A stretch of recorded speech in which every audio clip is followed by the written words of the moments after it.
بسم اللہ الرحمن الرحیم۔ السلام علیکم۔ صحیح بخاری حدیث نمبر 70۔ عبداللہ ابن مسعود ہر جمعرات کے دن لوگوں کو واعظ سنایا کرتے تھے۔ ایک آدمی نے ان سے کہا، اے عبد الرحمن، میں چاہتا ہوں کہ تم ہمیں ہر روز واعظ سنایا کرو۔ انہوں نے فرمایا، تو سن لو کہ مجھے اس امر سے کوئی چیز مانے ہے تو یہ کہ میں یہ بات پسند نہیں کرتا کہ کہیں تم تنگ نہ ہو جاؤ، اور میں واعظ میں تمہاری فرصت کا وقت تلاش کیا کرتا ہوں، جیسا کہ رسول اللہ صلی اللہ علیہ وآلہ وسلم اس خیال سے کہ ہم کبیدہ خاطر نہ ہو جائیں واعظ کے لیے ہمارے اوقات فرصت کا خیال رکھتے تھے۔ صحیح بخاری حدیث نمبر 71۔ وہ خطبہ میں فرما رہے تھے کہ میں نے رسول اللہ صلی اللہ علیہ وسلم کو یہ فرماتے ہوئے سنا کہ جس شخص کے ساتھ اللہ تعالیٰ بھلائی کا ارادہ کرے اسے دین کی سمجھ عنایت فرما دیتا ہے، اور میں تو محض تقسیم کرنے والا ہوں، دینے والا تو اللہ ہی ہے، اور یہ امت ہمیشہ اللہ کے حکم پر قائم رہے گی، اور جو شخص ان کی مخالفت کرے گا انہیں نقصان نہیں پہنچا سکے گا یہاں تک کہ اللہ کا حکم قیامت آ جائے اور یہ عالم فنا ہو جائے۔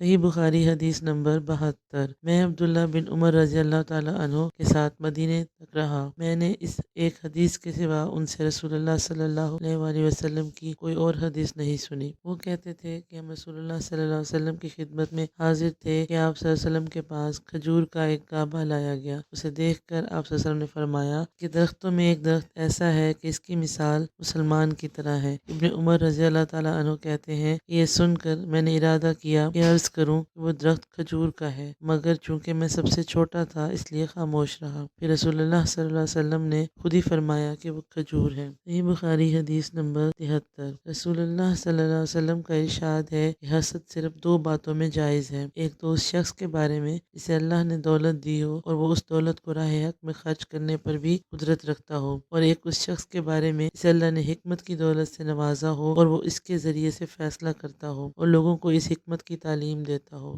صحیح بخاری حدیث نمبر 74۔ وہ اور حر بن قیس بن حسن فزاری حضرت موسیٰ علیہ السلام کے ساتھی کے بارے میں بحث کر رہے تھے۔ حضرت ابن عباس رضی اللہ تعالیٰ عنہ نے فرمایا کہ وہ خضر علیہ السلام تھے۔ پھر ان کے پاس سے ابی بن کعب گزرے تو عبداللہ بن عباس رضی اللہ تعالیٰ عنہ نے انہیں بلایا اور کہا کہ میں اور میرے یہ رفیق موسیٰ علیہ السلام کے اس ساتھی کے بارے میں بحث کر رہے ہیں جس سے انہوں نے ملاقات چاہی تھی، کیا آپ نے رسول اللہ صلی اللہ علیہ وسلم سے اس کے بارے میں کچھ ذکر سنا ہے؟ انہوں نے کہا، ہاں، میں نے رسول اللہ صلی اللہ علیہ وسلم کو یہ فرماتے ہوئے سنا ہے۔ ایک دن حضرت موسیٰ علیہ السلام بنی اسرائیل کی ایک جماعت میں بیٹھے ہوئے تھے کہ اتنے میں ایک شخص آیا، اس نے آپ سے پوچھا، کیا آپ چاہتے ہیں کہ دنیا میں کوئی آپ سے بھی بڑھ کر عالم میں موجود ہے؟ حضرت موسیٰ علیہ السلام نے فرمایا، نہیں۔ جس پر اللہ تعالیٰ نے حضرت موسیٰ علیہ السلام کے پاس وحی بھیجی کہ ہمارا بندہ خضر ہے جس کا علم تم سے زیادہ ہے۔ حضرت موسیٰ علیہ السلام نے اللہ سے دریافت کیا کہ خضر علیہ السلام سے ملنے کی کیا صورت ہے؟ اللہ تعالیٰ نے ایک مچھلی کو ان سے ملاقات کی علامت قرار دیا اور ان سے کہہ دیا کہ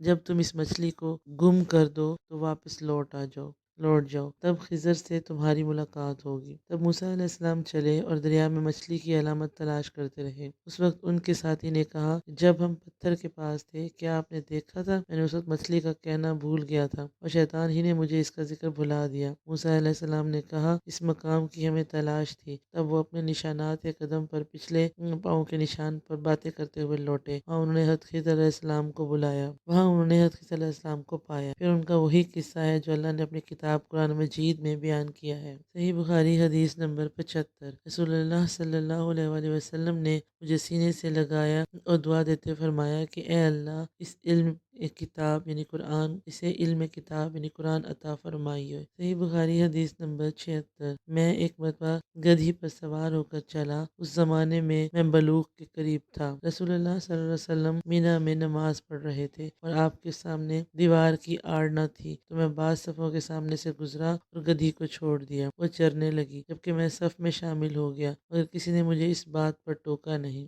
صحیح بخاری حدیث نمبر 77۔ رسول اللہ صلی اللہ علیہ وسلم نے ایک ڈول سے منہ میں ایک مدعا پانی لے کر میرے چہرے پر کلی فرمائی اور میں اس وقت 5 سال کا تھا۔ صحیح بخاری حدیث نمبر 78۔ وہ اور حر بن قیس بن حسن فزاری حضرت موسیٰ علیہ السلام کے ساتھی کے بارے میں جھگڑے۔ اس دوران میں ان کے پاس سے ابی بن کعب گزرے تو ابن عباس رضی اللہ عنہ نے انہیں بلا لیا اور کہا کہ میں اور میرے یہ ساتھی حضرت موسیٰ علیہ السلام کے ساتھی کے بارے میں بحث کر رہے ہیں جس سے ملنے کی حضرت موسیٰ علیہ السلام نے اللہ سے دعا کی تھی، کیا آپ رسول اللہ صلی اللہ علیہ وسلم کو کچھ اس کا ذکر فرماتے ہوئے سنا ہے؟ حضرت ابی نے کہا، ہاں، میں نے رسول اللہ صلی اللہ علیہ وسلم کو ان کا حال بیان کرتے ہوئے سنا ہے۔ آپ فرما رہے تھے کہ ایک بار حضرت موسیٰ علیہ السلام بنی اسرائیل کی ایک جماعت میں تھے کہ اتنے میں ایک شخص آیا تو کہنے لگا کہ آپ جانتے ہیں کہ دنیا میں آپ سے بھی بڑھ کر کوئی عالم موجود ہے؟ حضرت موسیٰ علیہ السلام نے فرمایا کہ نہیں۔ تب اللہ تعالیٰ نے حضرت موسیٰ علیہ السلام پر وحی نازل کی کہ ہاں، ہمارا بندہ خضر علم میں تم سے بڑھ کر ہے۔ تو حضرت موسیٰ علیہ السلام نے ان سے ملنے کی راہ دریافت کی۔ اس وقت اللہ تعالیٰ نے ان سے ملاقات کے لیے مچھلی کو نشانی قرار دیا اور ان سے کہہ دیا کہ جب تم مچھلی کو نہ پاؤ تو لوٹ جانا، تب تم خضر علیہ السلام سے ملاقات کر لو گے۔ حضرت موسیٰ علیہ السلام دریا میں مچھلی کے نشان کا انتظار کرتے رہے۔ تب ان کے خادم نے ان سے کہا، کیا آپ نے دیکھا تھا کہ جب ہم پتھر کے پاس تھے تو میں وہاں مچھلی بھول گیا تھا تو مجھے شیطان ہی نے غافل کر دیا؟ حضرت موسیٰ علیہ السلام نے کہا کہ ہم اس کے تو متلاشی تھے۔ تب وہ اپنے قدموں کے نشانوں پر باتیں کرتے ہوئے واپس لوٹے۔ وہاں خضر علیہ السلام کو انہوں نے پایا۔ پھر ان کا قصہ وہی ہے جو اللہ تعالیٰ نے اپنی کتاب میں بیان فرمایا ہے۔ صحیح بخاری حدیث نمبر 79۔ آپ صلی اللہ علیہ وسلم نے فرمایا کہ اللہ تعالیٰ نے مجھے جس علم و ہدایت کے ساتھ بھیجا ہے اس کی مثال زبردست بارش کی سی ہے جو زمین پر خوب برسے۔ بعض زمین جو صاف ہوتی ہے وہ پانی کو پی لیتی ہے اور بہت بہت سبزہ اور گھاس اگاتی ہے، اور بعض زمین جو سخت ہوتی ہے وہ پانی کو روک لیتی ہے۔ اس سے اللہ تعالیٰ لوگوں کو فائدہ پہنچاتا ہے، وہ اس سے سیراب ہوتے ہیں اور سیراب کرتے ہیں۔ اور کچھ زمین کے بعض خطوں پر پانی پڑتا ہے جو بالکل چٹیل میدان ہوتے ہیں، نہ پانی روکتے ہیں اور نہ ہی سبزہ اگاتے ہیں۔ تو یہ اس شخص کی مثال ہے جو دین میں